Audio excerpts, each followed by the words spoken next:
오늘 말씀의 제목입니다.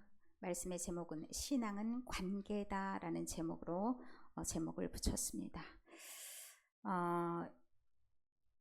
지난 금요일이죠. 성함을 제가 잘 몰랐었는데 제가 자료를 어딜 찾아보니까 권성혁 씨더라고요. 점열 권사님의 장남이 소천을 했습니다. 좀 이른 나이죠. 55세이니까 생각보다 젊은 나이에 하나님의 부름을 받았는데 오늘이 딱 발인이더라고요. 그런 소천의 소식을 들으면 여러분은 어떤 생각이 먼저 드십니까? 저는 여러 가지 생각을 해봤는데 우리가 죽기 전에 우리가 어떤 것을 먼저 생각해 봐야 될까? 무엇을 준비해야 될까? 라는 것들을 생각해 보았습니다. 그래서 제가 자료를 찾아보니까 죽기 전에 해야 할 일 체크리스트 이런 것들이 있더라고요. 이것은 사실은 내가 죽음을 어느 정도 알았을 때 하는 건데 사실 우리는 현대인으로서 살아갈 때 내가 언제 죽을지 알지 못하는 그런 삶을 살고 있다. 나는 몇 살까지 살 수 있을 거야 라고 말할 수 있는 사람은 아무도 없다 라는 생각이 듭니다. 그래서 미리미리 해야 할 일들을 한번 체크를 해보는 것이 필요하겠다 라는 생각을 해봤습니다.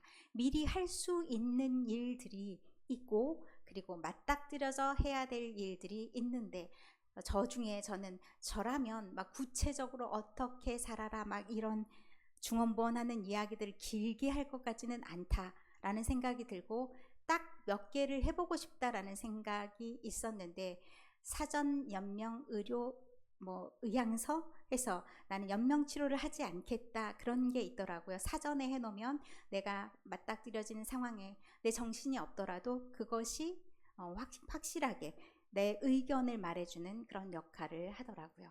그리고 또 다른 것들이 뭐가 있을까 저는 생각해 봤는데 장례식의 절차와 초청자를 누구까지 해야 되는지 이건요 요즘에 웬만하면 다 요즘에 페이스북이라든지 이렇게 해서 온라인상에 올리면 다 알아서 해주는 것들이 참 많이 있습니다.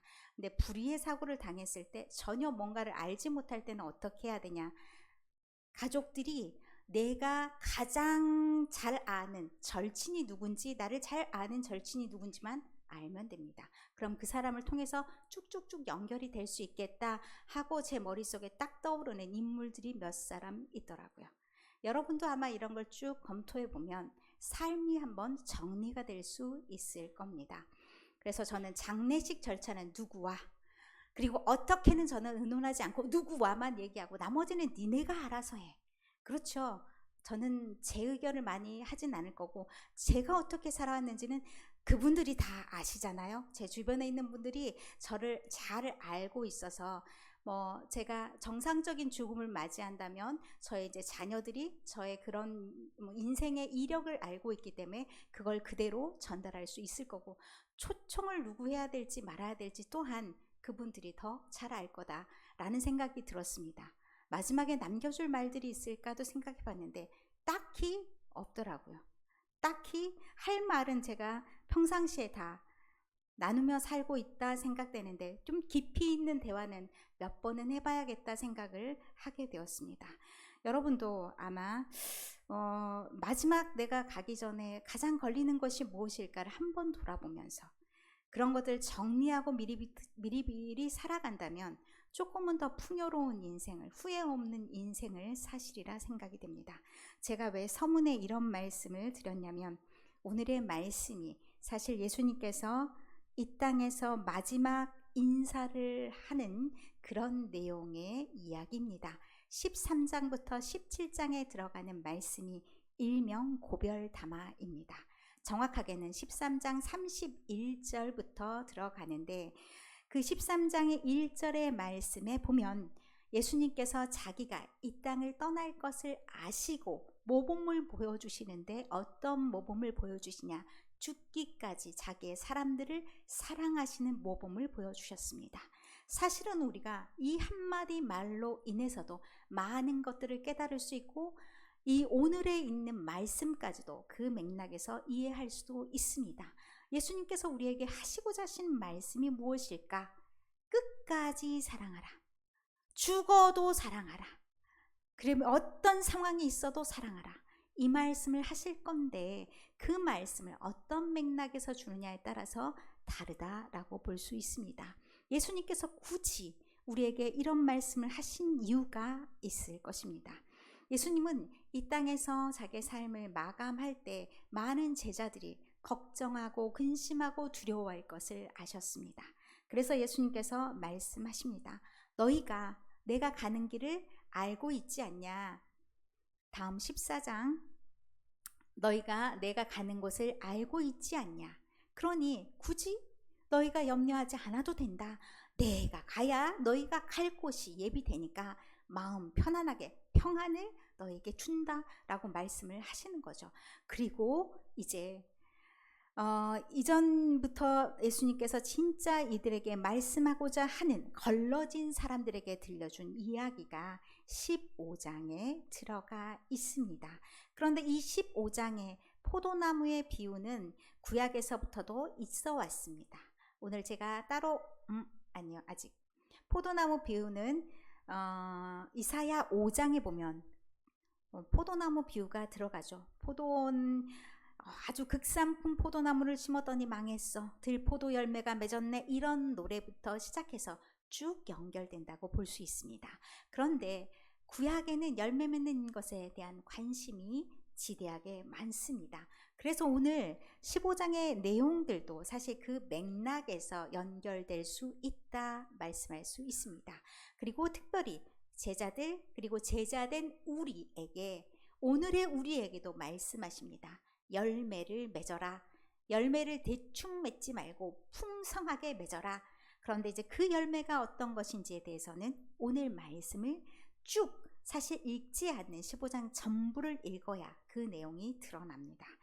자, 우리가 많이 알고 있는 시편 1편 3절의 말씀에 보면 이 열매 맺는 것에 대해서 말씀이 나와 있습니다. 우리는 복 있는 사람 앞쪽에만 쫙 연결이 돼서 열매를 맺는 이쪽에는 기억이 안 날 수도 있어요. 그런데 복 있는 사람에 대해서 언급하면서 철을 따라 열매를 맺으며 라는 말씀이 있습니다. 때에 맞게 열매를 맺는 것이 복 있는 사람으로서 당연한 거다. 복 있는 사람이라는 것은 열매가 막 주렁주렁 열려 있는 것이 다른 사람들이 눈에도 볼 수 있어야 된다라는 말씀입니다. 그러면서 오늘 이제 15장 1절부터 본문의 말씀을 한번 보도록 하겠습니다. 본문의 말씀을 보기 전에 그 아까 포도나무를 보여주시면 딱 맞겠습니다. 요 포도나무를 잘 기억하고 보시면 됩니다. 저 포도나무 나무가 몇 개일까요? 나무가 한 개입니다. 저 한 개의 나무에서 몇 송이가 열린다 생각되십니까? 기네스북에도 올랐대요. 전북에 있는 어떤 나무가 아주 많이 열리는데 기록을 세운답니다. 전북 고창에 있는 나무. 원래는 뭐 4,000송이였다 그러고 뭐 4,500송이도 됐다라고 그러고 4,500송이까지 됐나 봐요. 1년 사이의 변화. 그래서 저게 2018년 9월 9일자 전북일보에 들어가 있는 사진입니다. 저렇게 열매가 주렁주렁 열리려면 사실 농부의 고단한 삶도 있었겠죠. 농부가 저렇게 열심히 다뤄지지 않으면 포도나무가 잘 맺지를 못합니다. 저렇게 맺기까지 여러 가지 연구도 했었을 거고, 그리고 좋지 않은 가지는 어떻게 됐을까요? 정지됐을 겁니다. 그래서 오늘 말씀에 보면 농부인 아버지께서 어떻게 하시냐? 열매 맺지 않은 가지는 제거해 버리신다라는 표현이 있습니다. 이 제거해 버린다는 표현에 원래는 이 표현이 들어 올리다라는 말도 있어서 하나님이 사실 가지에 붙어 있는 것을 그렇게 싹둑 잘랐겠어? 라고 해석하시는 분도 있습니다. 그래서 살짝 들어 올려서 다른 쪽으로 좀 잘 나도록 해주셨을 거다. 그러면 은혜이죠. 어쨌든 그렇게 해석할 수도 있어서 그런 가지들과 잘 자라는 가지들과 어쨌든 잘 자라게 하는 건데 3절의 말씀에 보면 우리를 어떻게 표현하셨냐? 우리는 깨끗해진 가지라 라고 말씀하십니다. 우리는 가지에 잘 붙어 있는데 스스로 깨끗한 가지여서 열매를 잘 맺을 수 있다 생각해 보신 적 있습니까? 내가 그렇게 깨끗해? 라는 생각을 할 수 있죠. 난 그렇게 깨끗하지 않은 것 같아 하면서 자기 행실을 생각하시는데, 여기에서 하신 말씀은 3절에 보면 일러준 말로, 그러니까 하나님의 말씀이 우리 안에 들어와 있어서 그것에 영향을 받는 것을 건강한 나무, 깨끗한 나무라고 말씀해 주시는 겁니다. 그런데 이 건강한 나무, 깨끗한 나무에 의무가 있습니다. 4절에 보면 내 안에 거하라. 이 거하라는 것이 헬라어 하나만 쓰겠습니다. 메노라는 단어입니다. 그게 집을 거기에 짓고 살아 라고 했을 때도 그 단어를 씁니다. 그러면 거기에 집을 짓고 산다 그러면 딱 붙어 살아야 되는 겁니다. 왔다리 갔다리 이렇게 하는 게 아니라 거기에 딱 정착한다는 그런 의미가 있습니다.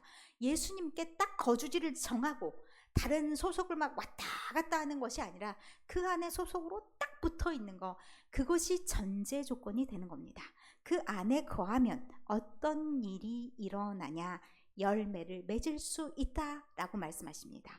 그 안에 붙어 있지 않으면 아예 가능성이 없습니다.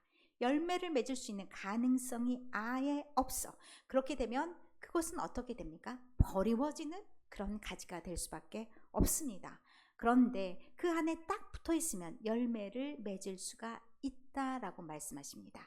그게 붙어 있는 정도가 잘 붙어 있을수록 열매를 풍성하게 맺을 수가 있겠죠. 그래서 풍성한 열매를 맺기 위한 기본 전제는 예수 안에 얼마나 쫙 달라붙어 있느냐, 그래서 그 안에서 얼마나 영양분을 잘 흡수하느냐, 그것이 관건이라는 말씀입니다. 그런데 열매를 많이 맺는 것이 누구에게 유익할까요? 나무에게 유익한가요? 나무 대신 예수님께 유익한 것이 아니라 농부 대신 하나님께 유익하다, 하나님께 영광을 돌린다라고 말씀하십니다. 여러분은 이 열매 맺는 것이 무엇이라고 생각하십니까? 이 열매를 맺는 삶, 성령의 열매를 연결시켜 보시는 분들도 있더라고요. 그러나 이 맥락상 13장부터 들려주시는 말씀과 연결해서 봤을 때 조금 다르게 볼 수 있습니다. 그 다음 PPT 보여주실래요? 말고요. 예수님은 우리가 열매를 맺도록 도와주시죠. 그런데 열매를 맺는다는 것은 예수님께서 13장 31절 이하에 쭉 들려주신 것처럼 우리가 사랑하며 살아간다는 것을 열매 맺는다라고 말씀하십니다. 이 말씀을 9절 이하에서부터 시작이 됩니다. 아버지께서 나를 사랑하신 것 같이 나도 너희를 사랑하였으니 나의 사랑 안에 거하라. 그 말씀부터 시작해서 17절까지의 말씀이 사랑한다는 것은 계명을 지키는 것이고, 그 계명은 무엇인가? 그것은 사랑한다는 것이다 하고 연결시켜서 사랑을 말씀하십니다. 그리고 그 하나님의 계명을 잘 지키는 사람이 누구인가? 예수님의 친구임을 말씀합니다. 사랑과 우정, 예수님을 아는 사람들의 관계에 맺으면 사랑과 우정임을 말씀하는데, 우정이라는 것은 사랑의 다른 이름이라 볼 수 있기 때문에 예수님을 아는 모두는, 예수님의 가지를 두고 있는 사람들은 모두 다 사랑과 우정이 있어야 된다는 말입니다. 그러면 예수 안에 있어서 예수님께 꽉 붙들린 이 상황, 나 하나의 가지만 잘 붙들려 있으면 되는 겁니까? 전혀 그렇지 않습니다. 우리는 참 포도나무이신 예수님께 잘 붙들려 있어서 사랑이라는 열매를 맺는 것이 우리의 당연한 결론입니다. 그런데 그렇게 하기 위해서 또한 필요한 것들이 있습니다. 이 땅에 우리가 당해야 될 여러 가지 환난들도 있기 마련입니다. 어려움들도 있기 마련입니다. 예수님을 모든 사람들이 다 좋아하냐? 그렇지 않다는 말씀을 하고 있습니다. 그래서 18절 이하에 보면 세상이 너희를 미워하면 당연하다라고 생각해야 된다는 거고, 세상이 너희를 박해해도 당연하다라고 생각해야 된다는 겁니다. 왜냐하면 소속이 다르기 때문입니다. 우리는 예수님에게 속해 있고 다른 사람들은 세상에 속해 있어서 세상에 속한 것들은 예수님에 속한 것들을 좋아하지 않아서 결론적으로 갈 길이 다르기 때문에 우리가 사랑받지 못하더라도, 그리고 우리에게 모든 좋은 일이 일어나지 않는다 할지라도 우리의 마음은 어떠해야 되냐? 그것에 대해서 흔들림 없이 나아가야 된다라고 말씀합니다. 그것을 요한복음 16장 33절의 다른 말씀으로 보면 환난을 당하나 담대하라 라는 말씀으로 바꿀 수가 있을 겁니다. 우리가 세상을 살아갈 때 여러 가지 어려움을 당할 수 있습니다. 그럴 때 우리의 마음이 어떠해야 되냐? 괜찮다. 예수님께서도 그 모든 것을 이겼으니 나도 이길 수 있다. 내가 담대하자. 예수님 안에 내가 붙들려 있으니 평안한 마음으로 나가자. 이런 마음이 있어야 된다는 겁니다. 그래서 예수님께서 우리 안에 무엇을 더 갖게 하시냐? 예수님의 꼭 붙잡힌 마음을 갖게 하시되 더불어 또 한 가지를 기도하시는 모습이 있습니다. 요한복음 17장이 고별담화의 마지막 마무리이고 예수님께서 제자들을 위해서 그리고 이후에 만날 공동체를 위해서 기도해 주시는 내용이 있습니다. 17장 11절의 말씀에 보면 나는 이제 세상에서 더 있지 않는다. 그런데 남겨진 제자들이 있다. 그 제자들을 놔두고 내가 아버지께로 가는데 내가 어찌 걱정이 안 되겠냐. 잘 보존되길 위해서 기도하는데 그 비결이 무엇인지 하나 들려주십니다. 우리와 같이 그들도 하나가 되게 하옵소서. 아멘. 하나가 되지 않으면 그 힘을 받을 수 없다라고 얘기를 하십니다. 가지가 어떻게 됩니까? 하나가 삐그덕 끊어집니다. 그러면 그 가지 옆에 붙어있던 포도 가지들도 어떻게 됩니까? 다 잘려나갑니다. 이것이 잘 붙들려 있어야 나머지들도 다 온전하게 붙들려 있는 겁니다. 그래야 열매를 맺을 수가 있습니다. 나만 잘해서 돼, 이런 생각을 가지고 있는 사람들을 종종 보게 됩니다. 온전한 믿음이라는 것은 나만 잘하는 것이 아닙니다. 내가 주님 안에 온전히 붙들린 바 돼서 주님 안에 완전히 털을 박고 있으면서 단단히 영양분을 잘 먹는 거 필요합니다. 주님의 말씀을 잘 받는 거 필요합니다. 그런데 내가 건강하고 또한 내 주변을 건강하게 만드는 힘이 나한테 있어야 됩니다.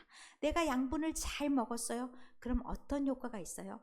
주변에 있는 애들도 같이 쭉쭉쭉 나눠 먹는 효과가 있습니다. 그래서 내가 튼튼한 거, 내가 건강한 거, 그럼으로써 선한 영향력을 주는 것 정말로 필요합니다. 교회 생활이라는 것은 정말 그것을 위해서 필요하지 않을까 싶습니다. 우리가 너무 탁월한 능력이고 너무 인격이 훌륭하고 그럼 다 혼자서 믿음 생활해도 됩니다. 그러나 우리는 그렇게 온전하고 아주 탁월하고 이런 사람들이 아닙니다. 그렇기 때문에 구약의 말씀에서도 이렇게 말씀합니다. 전도서 4장 12절 말씀입니다. 한 사람이면 패하겠거니와 두 사람이면 맞설 수 있나니 세 겹줄은 쉽게 끊어지지 아니하느니라. 아멘. 어렸을 때요, 우리 박군이요, 어떤 박군이겠는지는 잘 생각해 보세요. 초등학교 1학년인데요 초등학교 5, 6학년하고도 싸우고 와요. 아주 당당해요. 겁이 없어요. 그분이 겁이 없는 이유가 뭔지 아세요? 우리 형이 6학년이야. 우리 형이 6학년이야. 그렇기 때문에 말려줄 수 있어. 어찌나 싸나운지 몰라요. 지금 굉장히 순둥순둥해 보이죠. 저 안에 폭발적인 힘도 있답니다. 그래서 그때 완전 어쩜 저렇게 싸나워 그랬는데 날이 갈수록 순둥순둥해지더라고요. 어렸을 때 순둥순둥, 중간과정 싸나워, 나중에 또 순둥순둥. 자, 어떻게 될지는 하나님만이 아셔요. 그러나 그렇게 무슨 힘이 있냐? 내 혼자가 아니다 라는 것은 어마어마한 큰 힘을 발휘한다는 얘기입니다. 그래서 어려운 일을 만나도 무슨 일을 만나도 내가 그 힘으로 든든히 받쳐지는 효과가 있다는 말씀입니다. 그래서 우리가 우리 교회로서 살아갈 때 우리에게 반드시 있어야 되는 것이 무엇일까 생각해 보니까 이렇게, 나에게는 누가 있어? 누구가 있어. 나에게는 이 교회가 있어. 내가 어렵고 힘들 때 나를 서포트해 줄 거야. 나는 예수님을 믿고 있고 또한 이 성도들이 나와 함께함을 믿어. 이런 믿음이 반드시 필요합니다. 예수님께서 돌아가실 때 예수님이 돌아가신 것이 유익하다 하면서 너희에게 성령을 보내주시겠다라고 말씀하십니다. 성령님 우리와 함께 하십니다. 그래서 14장 16절부터 여러 말씀에 등장합니다. 성령님이 너희와 함께 하실 것이다. 영원토록 너희와 함께 하실 것이다. 지금부터 영원토록 너희와 함께 하실 것이다 해서 15장의 말씀에도 하반부에 그렇게 정리가 되고 있습니다. 그러면 우리가 무엇으로 교회로서 또한 개인 하나님의 제자로서 예수님의 제자로서 어떻게 살아갈 것인지를 정리해 볼 필요가 있습니다. 우리는 무엇으로 살 것인가? 열매를 맺으라 했는데 우리가 어떻게 열매를 맺을 것인가? 이 땅의 삶은 무엇으로 어떻게 살아볼 것인가? 자, 정리가 되었습니다. 우리는 끝까지 사랑한다. 어떻게도 사랑한다. 자답게도 사랑한다. 미운 마음이 들어도 사랑한다. 어떻게 해요? 사랑하는 마음으로 견디며 이겨야 되는 겁니다. 그 마음을 끝까지 가지고 예수님께서 우리를 사랑하셨듯이 우리가 우리의 주변에 있는 모든 사람들을 사랑해야 된다는 겁니다. 그럴 때 우리가 사랑의 공동체로서 마지막 예수님께서 땅땅땅 너의 생명이 다 했어 라고 말할 때 뭐라고 얘기할 수 있습니까? 주님, 내가 부족하지만 나의 삶도 열매를 맺었고 나도 이 세상을 이겼습니다 라고 말할 수가 있는 겁니다. 그렇기 때문에 여러분의 삶, 얼마 남았는지 아무도 알 수 없는 그 삶을 살아갈 때 후회 없이 사시되 우리에게 목표가 있습니다. 어떤 목표가 있습니까? 죽을 때까지 사랑한다. 그것이 곧 우리가 맺을 수 있는 열매임을 오늘도 말씀해 주십니다. 그 말씀을 믿으면서 내 생각과 내 뜻 아닌 나는 어디에 딱 박혀 있는 몸입니까? 예수님께. 그래서 주님이 땅에 딱 박아서 어떻게 해줬어요? 뿌리가 되주시고 큰 기둥이 되어주셨어요. 나는 거기에 붙어있는 장가지일 뿐이에요. 어떤 분은 조금 더 굵은 가지가 되어주셔야 되는 분들도 있어요. 그래서 잔가지들에게 힘을 줘야 되는 분들도 있죠. 그 역할들을 잘 해야 되는데 무엇으로 하냐? 사랑의 힘으로 가능한 겁니다. 끝까지 그 사랑의 힘을 잃지 않고 우리 교회 딱 문을 열었는데 어머 표정들이 달라요. 너무너무 막 사랑하는 얼굴들이에요. 이런 말을 딱 들어야지 어머 교회 가니까 막 무서워. 분위기가 삭막해. 이러면요. 다시 문을 열고 싶지가 않습니다. 우리 교회가 그런 사랑의 교회. 우리의 목표가 사실 사랑과 우정입니다. 그런 사랑과 우정이 넘치는 교회가 되어서 주님께서 우리에게 맡겨주신 사명, 끝까지 사랑하라를 지키면서 여러분 인생이 사랑이 풍성한, 그래서 마지막에 내가 후회할 것이 없나? 후회할 것이 없는, 나는 충분히 사랑했고 충분히 돌봐줬고 충분히 나누었고